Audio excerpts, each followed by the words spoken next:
Hey everyone, Luke here. I hope you're doing well. And today I'm just going to talk about condiments to put on your food in general, and which ones are the best and how you can utilize them, things like that.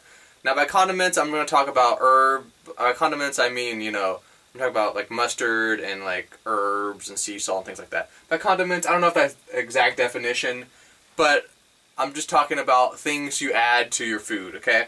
So as you know, we like mostly a cooked vegetable diet, along with some animal protein and whole grains. Those are the three staples.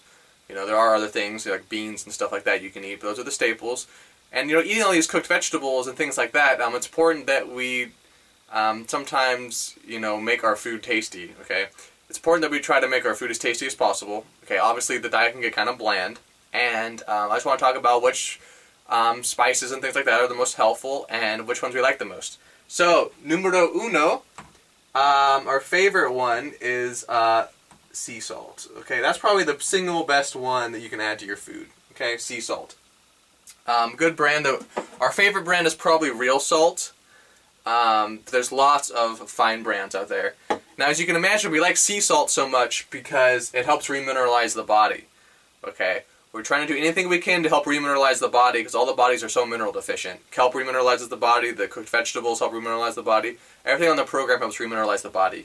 Well, there's a whole lot of minerals in sea salt, and some people don't think you absorb those minerals, but they're wrong. You absorb those minerals from the sea salt, especially when you're eating clean food and taking a digestive enzyme. Okay?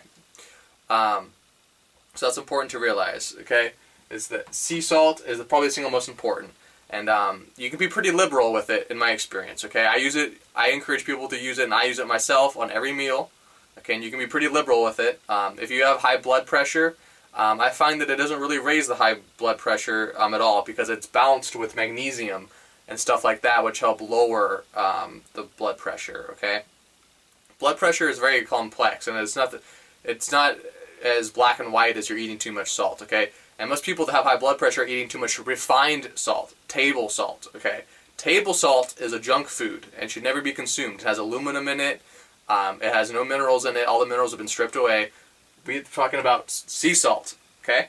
I like brands like Real Salt because they have been mined from ancient seabeds, okay? So all the oceans today are somewhat toxic with mercury and other metals.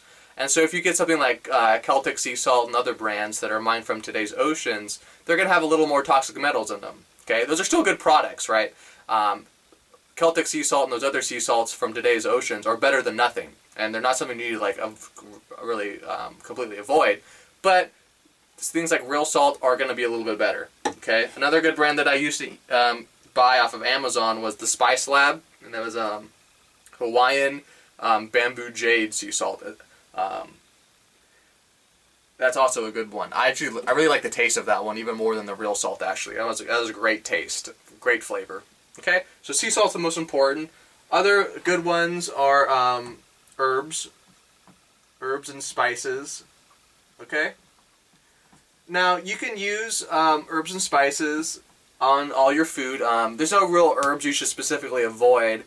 There are a few of them, like black pepper is somewhat irritating. We don't like hot sauce, okay? No hot sauce because it's yin, and they're actually a nightshade, and it's irritating to the digestive system, okay? If you experience this, if you eat too much hot food, right, you feel it when you go to the bathroom the next day, right? Well, that's not good. So our favorite ones are actually turmeric, which I use on my food, and ginger, okay?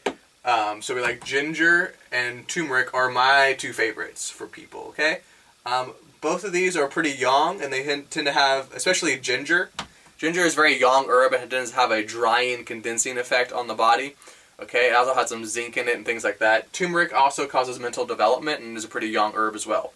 But it's important to realize that, as with a lot of things, the herbs and spices are not in therapeutic doses, okay? These are simply to add flavor and a little bit of nutrients to your food, okay? We don't like people taking massive amounts of ginger and turmeric in capsules as a remedy, okay? We don't do that, okay? It makes them slightly toxic, okay? We like them only used as, condiments on the food to add flavor and add nutrition, okay? So you can sprinkle them on your food, okay? One of the best ones is mustard, okay? Mustard actually is a very good food, or condiment, I should say. Mustard has a lot of selenium in it, It actually helps with sexual rejuvenation. So if you've been masturbating a lot, or you're losing a lot of fluid, the selenium in the mustard helps, and it has other nutrients as well. And so mustard is very, very good. I use mustard on like my sardines and like sometimes my chicken and things like that.